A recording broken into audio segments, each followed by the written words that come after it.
8.4 question number 5 का first part. बच्चे इस क्वेश्चन में लिखा हुआ है prove the following identities where the angle involve are acute angles for which expressions are defined. ये आइडेंटिटीज दी गई हैं, इनको हमें प्रूव करना है, यानी कि LHS इक्वल टू RHS करना है। बहुत से बच्चों को डाउट होता है सर हमें कैसे पता चलेगा कि क्वेश्चन कहाँ से स्टार्ट करना है। आप एक चीज़ अपने माइंड में बिठा लें, अगर हमें क्वेश्चन में दिया गया है cosec theta, tan theta, cot theta या सीकेंट थीटा LHS में, तो आपको इनको रिप्लेस करना है किसके साथ? साइन थीटा के साथ और कॉस थीटा के साथ। ठीक है, आपका पहला काम क्या होगा क्वेश्चन को स्टार्ट करने का कि कोसेक, टैन, कॉट और सीकेंट को चेंज करना है किसमें? साइन या कॉस में। चलिए बच्चे देखिए, यहाँ पे LHS क्या दिया हुआ है? Cosec theta minus cot theta का होल स्क्वायर। जैसा कि मैंने क्वेश्चन स्टार्ट करने से पहले ही बोला था कि हमें किस में कन्वर्ट करना है। कोसेक, टैन, कॉट, सीकेंट दिया हो क्वेश्चन में तो किस में लाना है? साइन और कॉस में लाना है। तो बच्चों हमें पता है, we know that cosec theta किसके इक्वल होता है? 1/sin। और कॉट थीटा किसके इक्वल होता है? Cos theta by sine theta. ठीक है, अब ये सारी वैल्यूज, ये इक्वेशन हमारी फर्स्ट हो गई।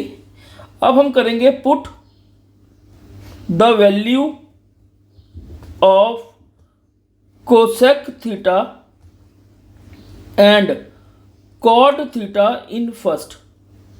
ठीक है, अब यहां लिखो, जहां जहां कोसेक है वहां क्या आ जाएगा? 1/sin theta minus cos theta by sine theta का होल स्क्वायर। ठीक है, अब यहां पे देखो आप लोग, यहां भी साइन दिया गया है, यहां भी डिनोमिनेटर में भी साइन है। आप लोगों को पता है जब हम अलजबरा करते थे डिनोमिनेटर सेम होते थे, जैसे 1/2 माइनस 3/2 कैसे लिखते थे?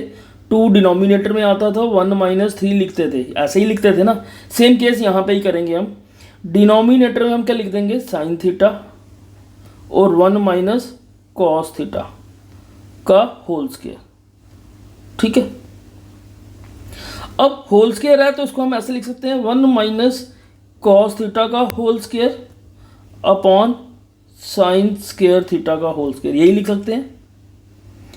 अब हम 1 - अगर क्वेश्चन में दिया है 2 का स्क्वायर तो कैसे लिखते थे? 2 × 2 लिख सकते थे।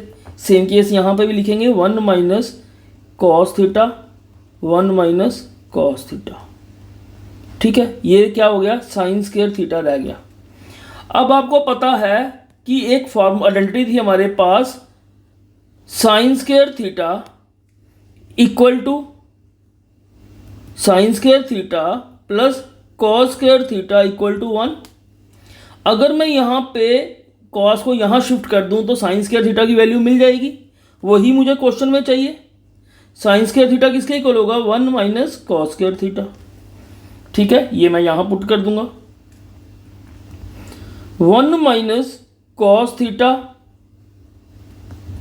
1 - cos theta divided by 1 - cos square theta. ठीक है बच्चे, अब हम यहाँ पे लिखेंगे 1 - कॉस थीटा और यहाँ पे लिखेंगे 1 - कॉस थीटा। यहाँ क्या आ जाएगा? 1 का स्क्वायर लिखूंगा तो 1 का स्क्वायर ही रहेगा, कोई चेंज नहीं होगी। तो यहाँ पे आपकी आइडेंटिटी बन जाएगी, यहाँ पे आपकी आइडेंटिटी बन जाएगी ना, कौन सी वाली? A² - B² वाली। A² - B² किसके इक्वल होता है? A - B और A + B, यही होता है।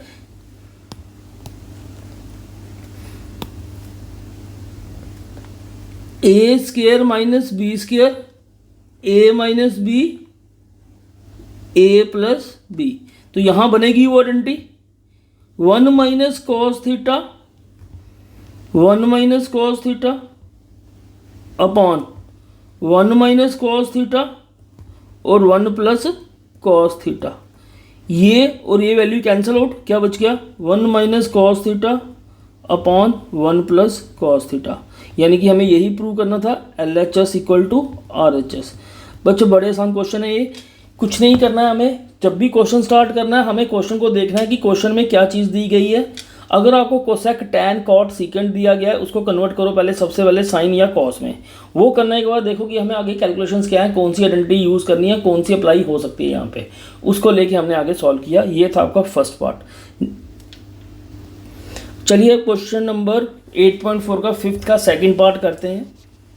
ठीक है, जैसा कि मैंने बोला था कि क्वेश्चन को देखना है हमें, क्वेश्चन में क्या चीज़ें दी गई हैं। अब बच्चे इस क्वेश्चन में हमें स्टार्ट में ही कॉस और साइन में दिया गया है, तो इसको कन्वर्ट करने की ज़रूरत नहीं है, हम इसी को लेके सॉल्व करेंगे। देखो LHS दिया गया है, cos A plus 1 plus sine A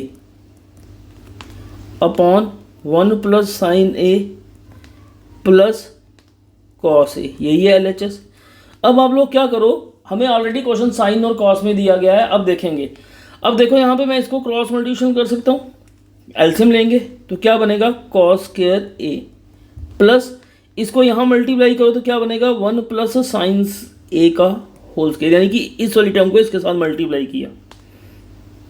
नीचे क्या आ जाएगा डिनोमिनेटर में, 1 plus sine A into cos A. अब यहां पे लगाओ आइडेंटिटी a प्लस बी का होल स्क्वायर। क्या होता है a प्लस बी का whole square, a square plus B square plus 2ab। ठीक है, cos square a plus a square plus B square plus 2ab। a हमारा 1 और b हमारा साइन। ठीक है, a हमारा क्या था 1 और b क्या था हमारा साइन, तो लिख दो 2 इंटू 1 इंटू साइन ए। क्लियर हो गया, डिनोमिनेटर में आ गया हमारे पास 1 plus sine A into cos A. अब मैं क्या करता हूं, इस साइन को और कॉस को एक साइड लिख देता हूं, कोई फर्क पड़ेगा, पहले लिख दूं या बाद में लिखूं, कोई फर्क नहीं पड़ने वाला। Plus 1 plus 2 sine A. बच्चों आपको पता है sine square A plus cos square A equal to 1 और cos square A plus sine square A equal to 1 होता है। चाहे कॉस पहले लिख दूं चाहे साइन पहले लिख दूं, एक ही बात है, यानी कि ए प्लस बी करूं या बी प्लस ए करूं तो आंसर सेम ही आएगा। तो यहां ध्यान दो, डिनोमिनेटर में सेम आ गया 1 plus sine A into cos A.